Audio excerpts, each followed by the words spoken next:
بسم الله الرحمن الرحيم الحمد لله رب العالمين له النعمة وله الفضل وله الثناء الحسن وصلوات الله البر الرحيم والملائكة المقربين على سيدنا محمد أشرف المرسلين وحبيب رب العالمين اللهم علمنا ما جهلنا وذكرنا ما نسينا وانفعنا بما علمتنا وزدنا علما وإنا نعوذ بك من حال أهل النار اللهم وفقنا لما تحبه وترضى وارزقنا الإخلاص لوجهك الكريم اللهم لا سهل إلا ما جعلته سهلا وأنت يا حي يا قيوم تجعل الحزن إذا شئت سهلا اللهم أعنا على ذكرك وشكرك وطاعتك وحسن عبادتك فإنه لا حول ولا قوة إلا بك يا الله يا رحمن يا ذا الجلال والإكرام آمين أما بعد الله تبارك وتعالى dit dans le Coran honoré وتعاونوا على البر والتقوى ولا تعاونوا على الإثم والعدوان c'est-à-dire entraidez-vous pour les œuvres de bien et l'obéissance à Allah et ne vous entraidez pas pour le péché et la désobéissance à Dieu. Donc on fait l'intention, incha'Allah ta'ala, d'appliquer cette ayah honorée, s'entraider pour la piété que le fait d'accomplir les obligations et d'éviter les interdits. Et on fait une bonne intention en cela, conformément à la parole du prophète, sallallahu alayhi wa sallam, innamal a'malu bin niyyat wa innama likulli imri'in ma nawa. C'est-à-dire, certes, les bonnes œuvres ne valent que par les intentions, et certes, chaque personne a pour elle, c'est pourquoi elle a fait l'intention. Donc la fois dernière, on avait terminé concernant la purification et les impuretés, et aujourd'hui, incha'Allah, on commence un nouveau chapitre, qui est le chapitre dans l'exposé des autres conditions de la prière. Donc on a vu que dans la prière, il y a plusieurs types de conditions. Il y a quel type de conditions? Donc il y a les conditions de validité, conditions d'obligation et les conditions d'acceptation. C'est bon, donc là on est toujours dans le contexte des conditions de validité. C'est-à-dire que le wudu, on a fait quoi? Le wudu, le ghusl, tayammum, on a fait l'istinja. Tout ça en réalité ce sont parmi les conditions de validité de la prière. C'est clair? C'est-à-dire être en état de pureté rituelle, que son corps, ses habits et le lieu de prière soient dépourvus d'impureté, que s'il a un grand khadas, qu'il l'enlève par le ghusl, d'accord, qu'il fasse les petites ablutions ou les grandes ablutions, s'il n'a pas d'eau, il fait le tayammum. Tout ça en réalité sont les conditions de validité de la prière. Et donc il y a comme ça une dizaine de conditions, sauf que l'auteur du livre, rahimahullah, au lieu uniquement d'énumérer les conditions de validité de la prière comme ça, et ben quand il a énuméré le fait de se purifier du petit khadas, après il a cité comment se purifier avec le wudu et comment on fait le wudu et les pieds du wudu et la petite ablution et si t'as pas d'eau tu fais le tayammum, etc. Après quand il dit parmi les conditions de la prière il y a se purifier du grand khadas, et t'expliquer c'est quoi le khadas, comment on fait le ghusl, etc. Et si t'as pas d'eau fais le tayammum et etc. D'accord? Donc en réalité là si tu fais une vue d'ensemble sur le cours, en réalité, là, on est dans le chapitre de la purification de la prière et on est en train d'expliquer les conditions de validité de la prière. Ce qu'on appelle shurut as-sihha, c'est-à-dire les conditions sur lesquelles la prière n'est pas valable. Donc c'est important des fois d'avoir cette vue d'ensemble-là. C'est clair? C'est-à-dire que quand on parle du chapitre du wudu, c'est pas indépendant de la prière. C'est-à-dire que c'est parmi les conditions d'été de la prière. Et donc là, en fait, c'est ça que dans le matin, il a dit wa min shurut as-salat. Et parmi les conditions de la prière, c'est-à-dire qu'il est en train de continuer la liste des conditions de la prière. Même si là, ce qu'on va voir, ça n'a aucun rapport avec la purification. Mais c'est toujours parmi les conditions de vérité de la prière. C'est pour ça que dans le matin, il dit et parmi les conditions de vérité de la prière. Parce qu'il n'y a pas que ça en fait. Il y avait ce qu'on avait déjà vu avant, c'est aussi parmi les conditions de vérité de la prière qu'on appelle shurut as-sihha. Et bien il y a ce qu'on appelle en arabe istiqbal al-qibla, c'est-à-dire le fait de faire face à la qibla. Ça c'est une condition de vérité de la prière. Et c'est le seul acte d'adoration en islam à la base où c'est obligatoire de faire face à la qibla. C'est bon? Alors certains savants ils ont parlé par exemple dans le Hajj quand tu lances les pierres dans les bassins. Il y en a, ils ont dit qu'il faut être face à la qibla, mais c'est pas un avis qui est fort, d'accord? Et après, faire face à la qibla, c'est sunnah dans beaucoup d'actes d'adoration. Comme par exemple, quand tu fais le wudu, c'est sunnah de te mettre face à la qibla. Quand tu fais le tayammum, c'est sunnah de te mettre face à la qibla. D'accord? Également, quand tu fais l'appel à la prière, le adhan, c'est recommandé que tu sois face à la qibla. C'est clair? Et également, le prophète il a dit khayrul majalis mastuqbila bihi al-qibla. Khayrul majalisi mastuqbila bihi al-qibla. Ça veut dire la meilleure des assises, c'est quand tu es assis face à la qibla. Si tu veux t'asseoir quelque part et que tu n'as pas une direction spécifique vers laquelle t'asseoir, le mieux c'est que tu t'assis en direction de la qibla. Tu t'assis en direction de la qibla. Et en général, si quelqu'un il reste longtemps assis, qu'est-ce qu'il va faire en général? Il va détendre ses jambes. D'accord? Donc faire attention à ça, il y a des gens qui vont dans l'outrance et qui rendent interdit de tendre la jambe vers la qibla. Et ça, c'est une parole qui n'est pas conforme à l'islam. D'accord? Ça, c'est pas dans la religion, ça. Bien plus que cela, des fois, c'est même obligatoire quand tu tends tes pieds vers la qibla. On verra peut-être plus tard la prière de celui qui est malade. Celui qui est malade, des fois, il peut pas rester debout pour sa prière, donc du coup, il va prier assis. Et des fois, même assis, il peut pas. Donc, il va prier sur le côté droit, et s'il peut pas, sur le côté gauche. Et des fois, même sur le côté, il peut pas. Donc, il va prier allongé sur le dos. Donc, celui qui prie allongé sur le dos, il faut que quand même son buste, il soit un peu en direction de la qibla, pas que ce soit directement droit vers le ciel comme ça, mais un peu en biais, et avec un coussin, il lève un peu son buste pour être plus ou moins en direction de la qibla. C'est-à-dire qu'il soit pas, qu'il y ait une partie de son corps qui est dirigée vers la qibla. Et c'est obligatoire qu'il mette la plante de ses pieds en direction de la qibla. Ça s'appelle Ahmasay al-Qadam. Donc, si c'était interdit, il ne serait pas une position de la prière. Ça, c'est pour ceux qui prient allongés sur le dos. Et bien sûr, on en parle de, il a une excuse, c'est pas quelqu'un comme ça, il va prier une prière obligatoire. À la base, elle n'est valable que debout pour la prière obligatoire. Prière sunna, les savants, ils ont parlé. Autre détail, la prière sunna, si quelqu'un il peut prier debout et qu'il prie assis, il aura que la moitié des récompenses de sa prière. Et s'il prie allongé, il aura le quart des récompenses. C'est bon, mais ça c'est pour la prière recommandée, pas la prière obligatoire. La prière obligatoire, c'est un pilier, la position debout pour celui qui en est capable. Et celui qui est malade, de sorte qu'il ne peut pas être debout, là après les savants, ils ont cité comment il fait la personne, est-ce qu'il a prié assis, est-ce qu'il a prié couché, allongé sur le côté, allongé sur le dos, allongé sur le ventre. D'accord, il y a plusieurs cas de figure qu'on ne verra pas aujourd'hui ni demain parce que c'est pas la base de détails qu'on est censé prendre dans ce livre-là. Et on n'est surtout aussi pas encore dans les pieds de la prière. Peut-être plus tard, Inch'Allah, on traitera de ce sujet-là. Et donc la qibla, c'est un devoir de faire face à la qibla dans la prière. Et ça, on le comprend du Coran honoré. Allah tabaraka wa ta'ala dit قَدْ نَرَى تَقَلُّبَ وَجْهِكَ فِي السَّمَاءِ فَلَنُوَلِّيَنَّكَ قِبْلَةً تَرْضَاهَا. Dans le Coran, Dieu nous a fait savoir que la direction obligatoire pour la prière, c'est la qibla. D'accord? Alors dans la ayah, c'est pas cité pour la prière, c'est clair? Mais les savants, ils ont dit que il y a qu'un seul acte où c'est obligatoire de faire face à une direction, c'est la prière. D'accord? Donc bien sûr, ce qui est visé, c'est pour la prière. Donc Allah Ta'ala il a dit قَدْ نَرَى تَقَلُّبَ وَجْهِكَ فِي السَّمَاءِ فَلَنُوَلِّيَنَّكَ قِبْلَةً تَرْضَاهَا فَوَلِّ وَجْهَكَ شَطْرَ الْمَسْجِدِ الْحَرَامِ وَحَيْثُ مَا كُنْتُمْ فَوَلُّوا وُجُوهَكُمْ شَطْرَهُ. C'est-à-dire certes, on voit que tu regardes vers le ciel et certes on va te donner une direction que tu vas agréer, alors tourne ton visage vers la direction de la mosquée de la Mecque, al-Masjid al-Haram. C'est clair? Donc la preuve c'est quoi? C'est que Allah Ta'ala il a dit فَوَلِّ وَجْهَكَ شَطْرَ الْمَسْجِدِ الْحَرَامِ.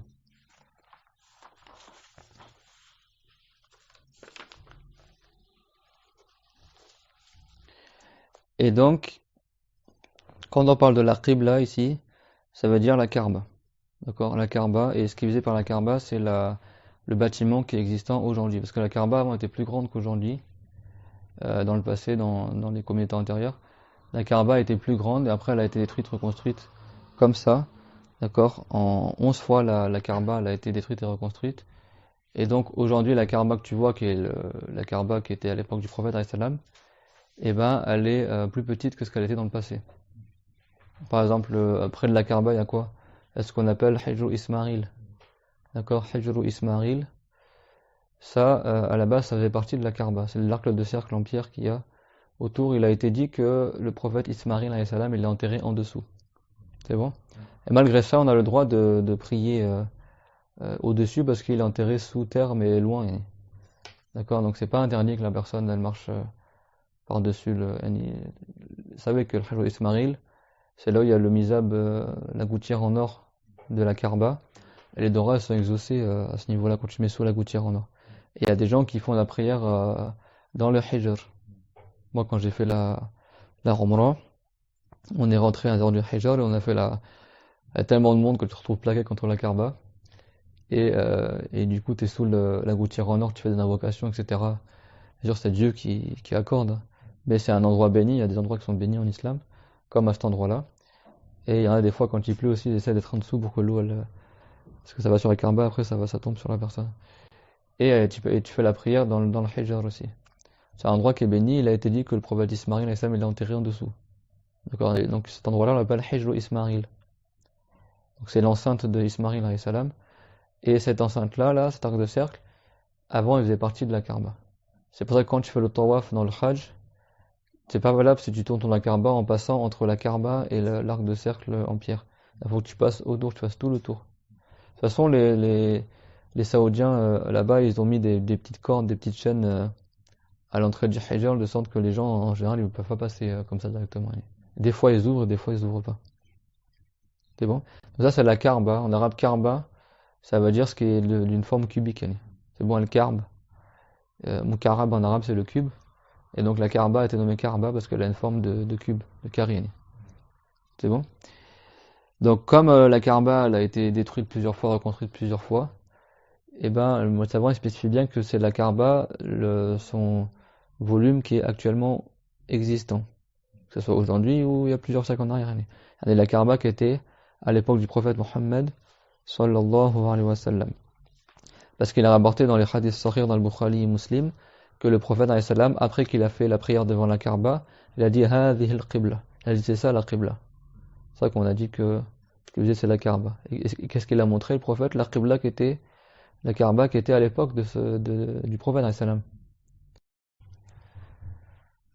Il y a la terre avec la Kaaba au milieu et toutes les terres qui sont en dessous de cette terre-là, il y a aussi une Kaaba qui est dans le même alignement que la Kaaba qui est sur notre terre à nous. La Kaaba elle est au centre de la terre. Si vous sentez le marmore. Après, tu as le premier ciel à 500 ans de marche de distance en haut, et tu as aussi une Kaaba dans le premier ciel qui est à la même alignement que la Kaaba sur terre. Après, tu as une autre Kaaba au deuxième ciel, troisième ciel, jusqu'au septième ciel comme ça. D'accord? Par exemple, le septième ciel, il y a ce qu'on appelle Bayt el-Marmour. D'accord? Mais là, c'est aussi la Kaaba pour les anges qui sont au septième ciel. Et après, au-dessus, il y a le trône. Et le trône lui-même, il est la Qibla, la direction pour les anges qui sont autour du trône. D'accord? وَتَرَى الْمَلَائِكَةَ حَافِّينَ مِنْ حَوْلِ الْعَرْشِ يُسَبِّحُونَ بِحَمْدِ رَبِّهِمْ. C'est-à-dire, et tu vois les anges qui entourent le trône de toutes parts, c'est-à-dire min hawli al-arsh, Dieu l'a dit, ça veut dire à partir du trône et ça s'étend comme ça sur les côtés. Ça fait des rangées d'anges comme ça qui tournent autour du trône, comme nous on tourne de la Kaaba, dans le sens inverse d'une aiguille d'une montre. Et ben les anges ils tournent autour du trône, et tellement le trône il est immense que les anges ils savent même pas où est-ce que le trône il se termine. Et même les anges qui portent le trône il est plus grand qu'eux encore. Et pourtant ces anges ils sont immenses. Le prophète Hassan il a dit Udhina an asifa lakum ahadahum min shahmati udhunihi ila ratiqihi ou mankibihi masiratu sabrimi atiram birafaqan at-tayr al-musri'. Ça veut dire, vous savez, quand le prophète il a fait le miracle, il a eu le miracle de l'Isra al-Miraj, il est monté dans les différents cieux, et après il est arrivé jusqu'au trône et même jusqu'au paradis. il a dit, il m'a été autorisé de vous écrire un des anges qui porte le trône, qu'on appelle Hamalatul Arsh. Il a dit, entre la lobe de son oreille jusqu'à son épaule, il y a une distance de 700 ans à vol d'oiseau. Et si un oiseau, il volait vite, il a dit, bi rafaqan at-tayr al-musri', le fait qu'un oiseau, rapidement, il vole. S'il volait rapidement entre l'oreille de cet ange-là jusqu'à son épaule, il devrait mettre 700 ans à parcourir la distance. Ça, c'est juste depuis le bout de son oreille jusqu'à son épaule. Alors que dire du reste de son corps? C'est rapporté que leur tête elle est au niveau du trône et leur pied est au niveau de l'enfer. Ils sont immenses, immenses, immenses. Et malgré ça, le trône est encore plus grand qu'eux. Et même eux, quand c'est l'heure de la prière, parce qu'ils font les 5 prières comme nous, les anges, et ben les anges qui portent le trône, ils arrêtent de porter le trône et ils font la prière en direction du trône. Et les anges, ils se prosternent sur le trône parce que le trône, l'arche, c'est à la fois la qibla des anges, mais c'est aussi la mosquée des anges. Parce que les anges sont dans le vide autour du trône. Et donc, quand ils se prosternent sur le trône aussi. D'accord? Dieu, il a fait ils savent la direction où ils vont prier. Mais le trône, il est immense, immense, immense. Il y a une partie du trône qui est au-dessus du paradis, et une autre partie du trône qui dépasse et qui est au-dessus de l'eau, qui est encore à côté du paradis, qui est l'eau à partir de laquelle Dieu a créé toutes les créatures. Donc c'est pour ça que Dieu il a dit que وَتَرَى الْمَلَائِكَةَ حَافِّينَ مِنْ حَوْلِ الْعَرْشِ يُسَبِّحُونَ بِحَمْدِ رَبِّهِمْ. Tu vois les anges qui sont nombreux autour du trône, comme ça le trône et eux ils entourent le trône et ils tournent autour, comme ça le trône il se retrouve au milieu et ils sont autour, mais ils voient pas où est-ce que le trône il termine. Ils tournent mais ils avancent mais ils voient pas le bout du trône. Il n'y a aucun ange qui a essayé de mesurer la taille du trône. Même les anges qui le portent ne savent pas où est-ce qu'il se termine le trône. Il y a 4 anges qui le portent durant cette vie du bas monde, et dans l'au-delà, au jour dernier, il y en aura 8. D'accord? Au jour dernier, il y en aura 8, comme c'est rapporté dans le Coran, Thamaniya. Et donc le trône, Dieu, il a fait que les anges, quand ils voient le trône, ils augmentent en certitude et en foi en la toute-puissance de Allah Tabaraka wa Ta'ala. Dieu l'a dit, yusabbihuna bihamdi rabbihim. C'est-à-dire, les anges, ils entourent le trône et ils disent Subhanallah, Subhanallah. Ça veut dire, quand on dit Subhanallah, ça veut dire Dieu n'a aucun défaut, Dieu est parfait, Dieu est tout puissant. Les défauts concernant Allah, c'est tout ce qui nous caractérise, nous les créatures.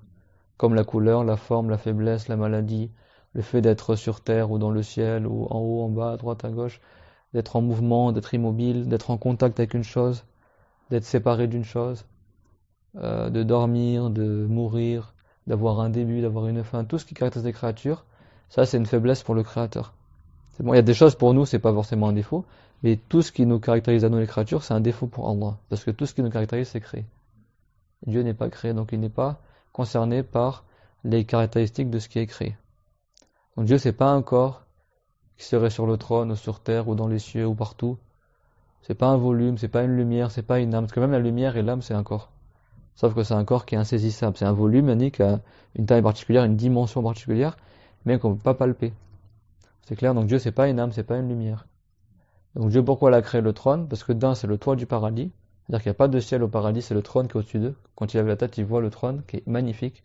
Sur le trône il y a des lanternes en or comme ça, où les oiseaux du paradis, certains oiseaux du paradis, ils vont dans ces niches là, en or, dans l'attente que les gens y viennent au paradis.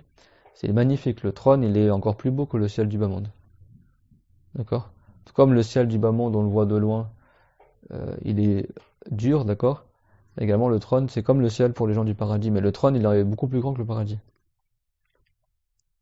Et donc Dieu il a créé le trône pour montrer sa toute-puissance.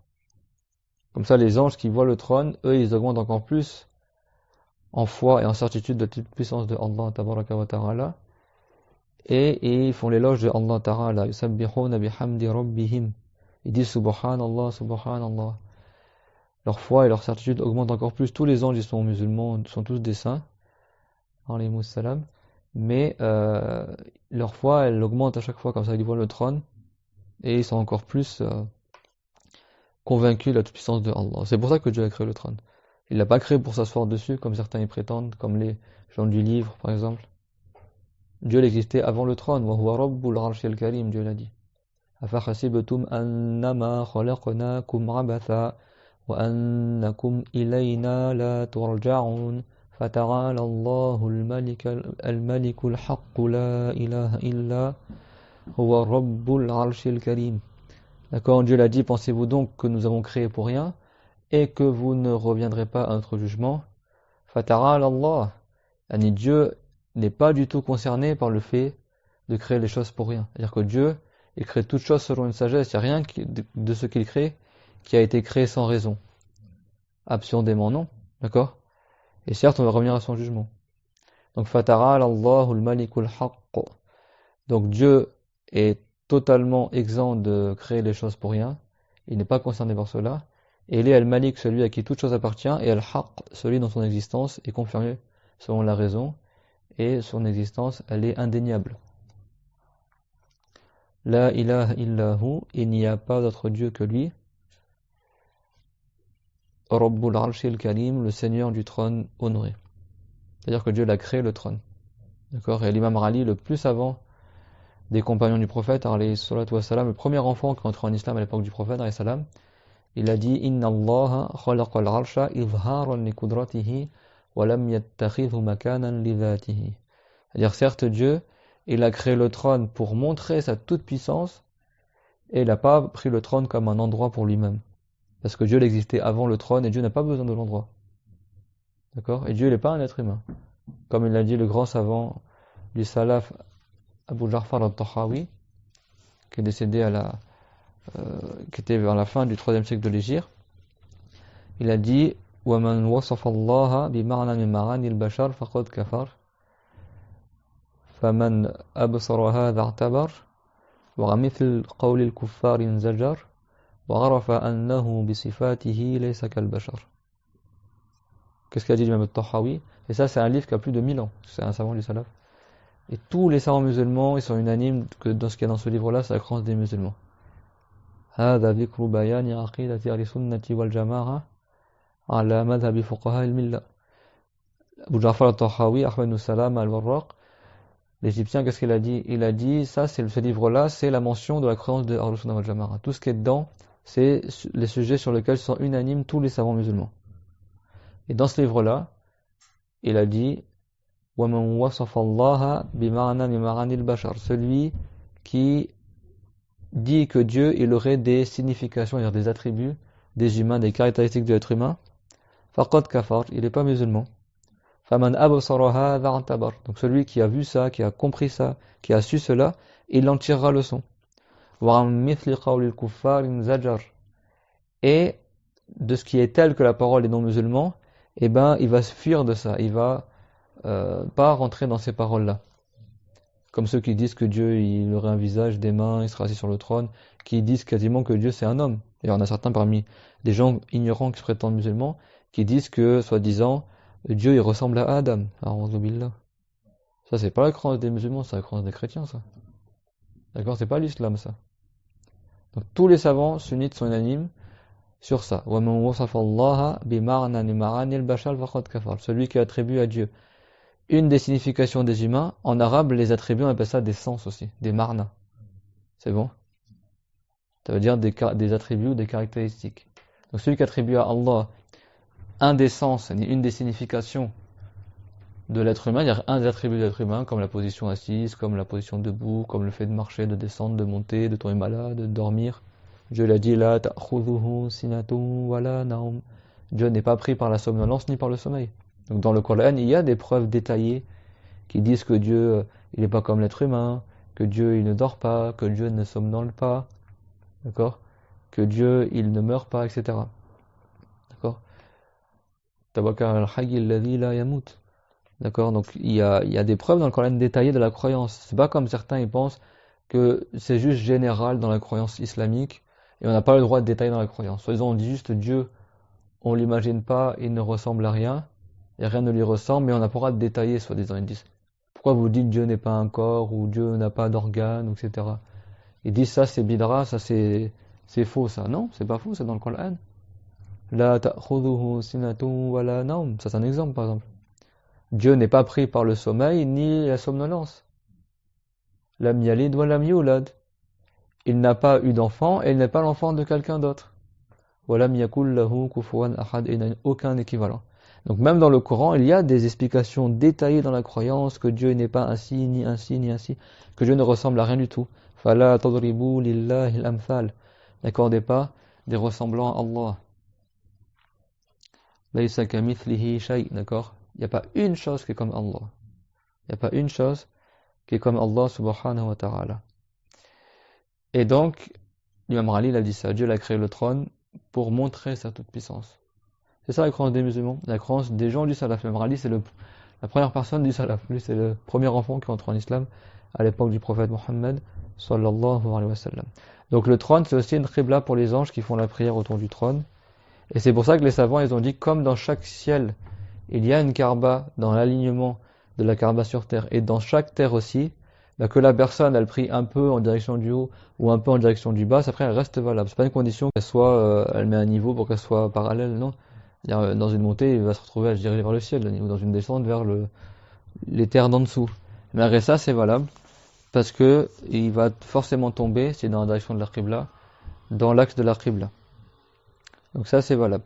C'est pour ça que dans vos livres, c'est marqué, ou ce qui est dans la prolongation de l'axe de la Kaaba, en direction des 7 cieux, ou en direction du 7e ciel, ou en direction de la 7e terre. Parce que tout cet axe-là, il passe par toutes les Kaabas qui sont dans les cieux et dans la terre. Et cela a lieu par le fait qu'il fasse face à la Kaaba par sa poitrine. Et ce qui est visé, c'est par la poitrine, ça ne veut pas dire que la personne, même si le bas de son corps il est tourné vers la gauche, lui met sa poitrine à droite, c'est bon. Non, ça veut dire que ce qui est visé, c'est toute la face de son corps. C'est bon. Mais si le visage il est pas en direction de la Kaaba, c'est pas un problème. Le problème, c'est que c'est son buste. Et son buste, ça c'est la base, pour qu'il soit en direction de la Kaaba. C'est-à-dire, ce qui est visé, c'est la face du corps.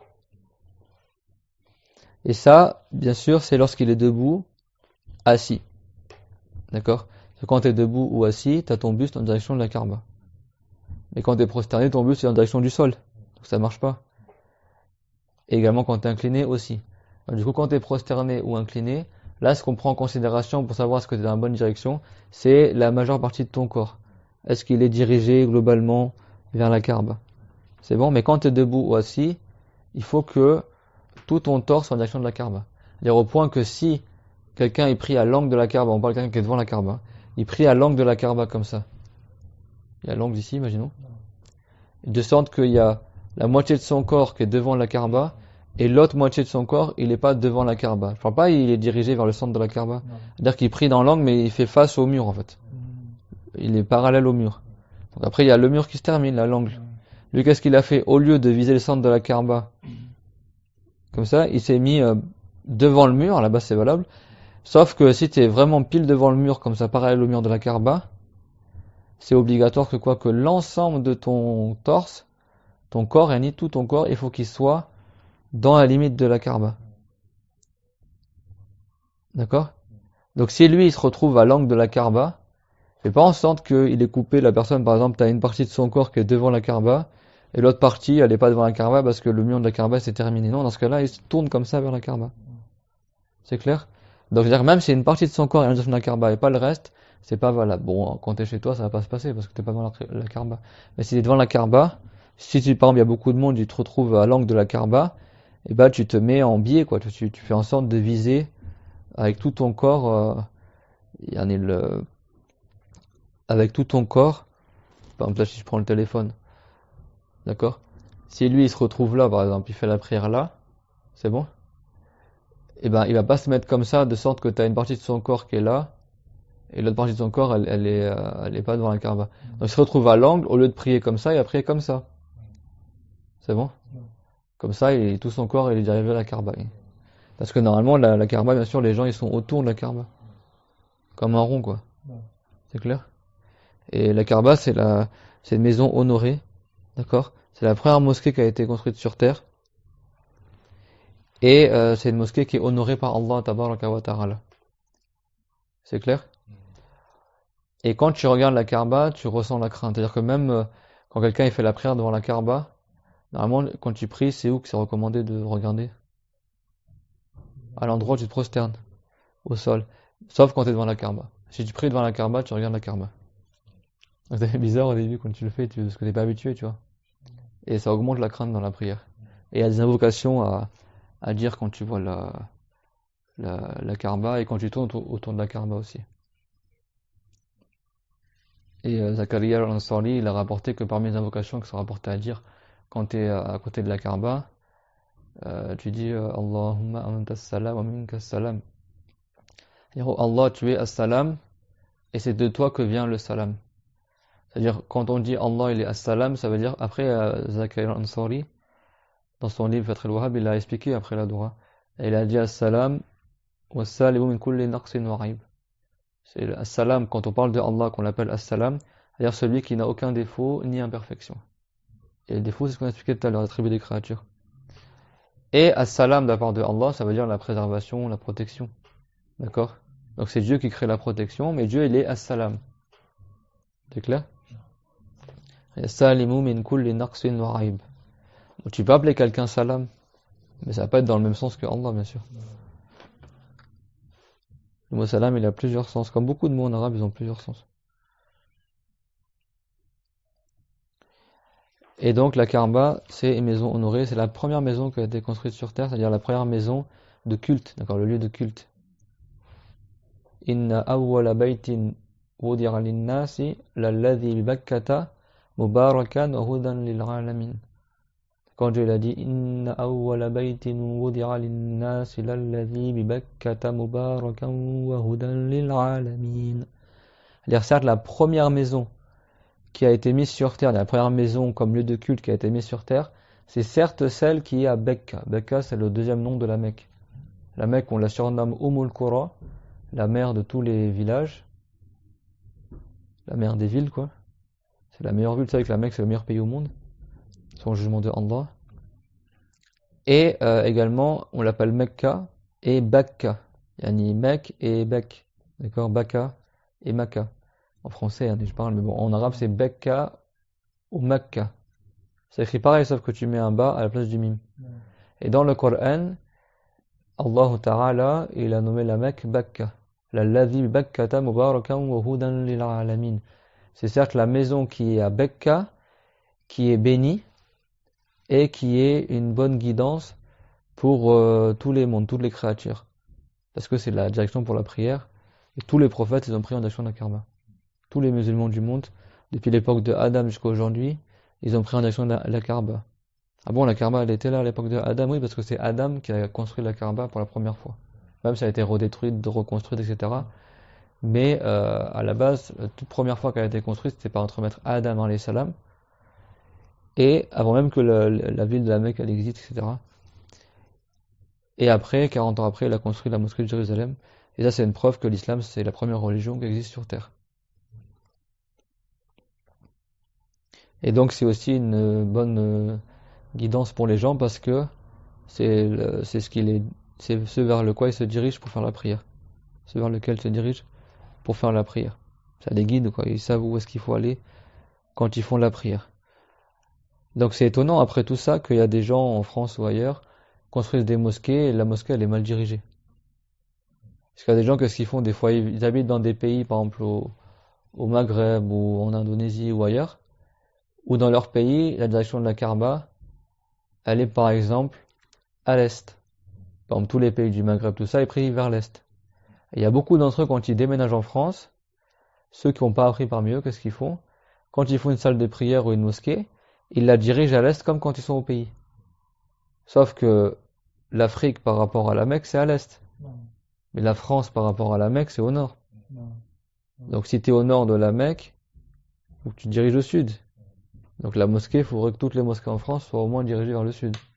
Alors il y a une chose toute simple, c'est que tous les pays au nord de la Mecque, ils voient l'étoile polaire dans le ciel. Donc si toi c'est pas exactement où est-ce que t'es par rapport à la Mecque, il suffit que tu regardes la nuit, si tu vois l'étoile polaire, tu as la grande ours, ce qu'on appelle la casserole, et après tu prolonges le bout de la casserole, et après il y a une manière de faire pour retrouver l'étoile polaire, qu'on expliquera un jour, Inch'Allah, si on l'a pas déjà expliqué, et dans la prolongation du bout de la casserole, et ben tu as l'étoile polaire, ce qu'on appelle aussi l'étoile du Nord. C'est une des étoiles qui brille le plus dans le ciel. Et ben si tu vois cette étoile-là, tu es sûr que tu es au nord de la Mecque. Parce que ceux qui sont au sud de la Mecque, ils voient pas cette étoile-là. Ils voient ce qu'on appelle la croix du sud. C'est bon? Et plus tu es au nord de la Mecque, plus l'étoile est haute dans le ciel. C'est bon? Et plus tu rapproches de la Mecque, plus l'étoile elle descend en fait. Et si t'es à la Mecque, bah c'est au niveau de l'horizon, quoi. Si t'es sous la Mecque, c'est sous l'étoile, elle se retrouve, tu vois une autre partie du ciel, en fait. Donc ça, c'est une première indication. Parce que quand tu veux rechercher la Qibla pour la prière, tu peux pas te baser sur des paroles de gens qui sont pas dignes de confiance. Donc tu vas pas demander aux Européens qui sont pas musulmans, elle est où la Mecque, ou prendre un agenda sur une carte faite par des gens qui sont pas musulmans pour te repérer on est où par rapport à la Mecque. Mais par contre, si par exemple quelqu'un tu sais qu'il a voyagé et digne de confiance, il a voyagé en voiture par exemple, il est descendu dans le sud, ou les gens du passé dans les pays musulmans qui allaient au pèlerinage à pied, il y en a encore aujourd'hui, ils savent c'est quoi la route que les anciens y prenaient pour aller à la Mecque. Donc ça leur indique la direction. Par exemple en Afrique, tout le monde sait qu'ils prenaient la route de l'Est pour aller à la Mecque. D'accord? Pas le roi du Mali là. Moussa, quand il a traversé tous les pays, donné de l'or aux gens jusqu'à arriver à la Mecque, ils savent quel trajet il a fait pour arriver à la Mecque. Donc ça, c'est suffisant pour savoir au moins grosso modo où est-ce que tu te situes par rapport à la Mecque. Donc c'est pas la direction est ou ouest ou nord ou sud. La Mecque, c'est en fonction de là où t'es. La Mecque, elle est au milieu de la terre, ça c'est la terre. Elle est comme ça, la terre, un peu arrondie comme ça. Et t'as la Kaaba qui est en plein milieu.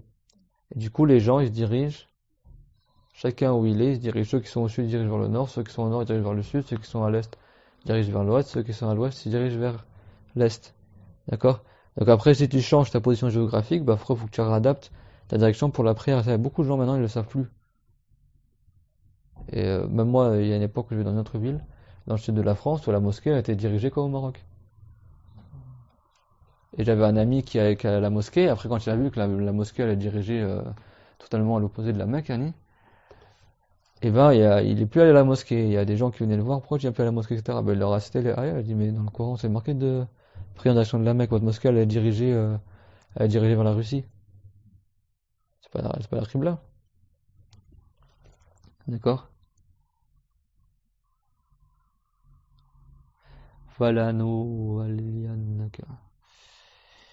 Donc,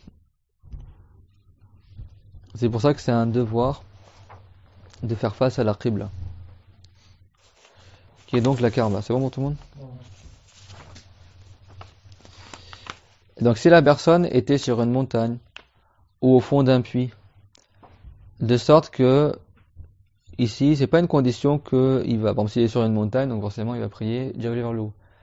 D'accord? Ou dans un puits, ça dépend comment il est, Annie. Si c'est un puits, par exemple, il est sous la terre. Donc du coup, est-ce que s'il est dans un puits, il faut qu'il dirige vers le haut, ou s'il est en haut d'une montagne, il faut qu'il dirige vers le bas? D'accord? S'il est en haut de la montagne pour prier vers la Kaaba, il faudra qu'il se dirige vers le bas, qu'il soit dirigé en pente vers le bas, pour pouvoir atteindre la Kaaba. Et celui qui est dans un puits, il faudrait qu'il prie vers le haut pour pouvoir, soi-disant, rejoindre la Kaaba au niveau de la terre. Donc ça, c'est pas une condition. Parce que qu'il soit dirigé vers le bas ou vers le haut, dans tous les cas, s'il est dirigé vers la bonne direction, il va atteindre l'axe de la Kaaba.